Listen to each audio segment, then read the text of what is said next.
आप सभी को nursing with Vinod sir YouTube channel में स्वागत है। आज हम देखेंगे अनदर क्विज क्वेश्चन।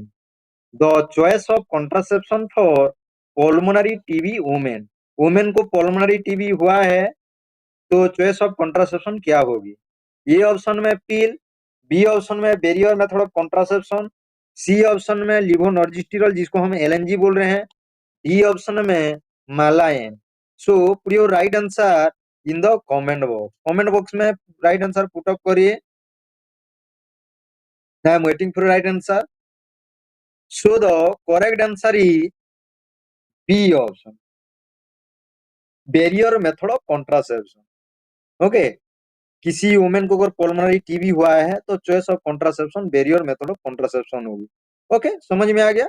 ऐसे वीडियो देखने के लिए nursing with Vinod sir YouTube channel को सब्सक्राइब करिए, अपने दोस्तों के साथ इसको शेयर करिए। जिन्होंने अभी वीडियो को लाइक नहीं किए हैं लाइक करिए।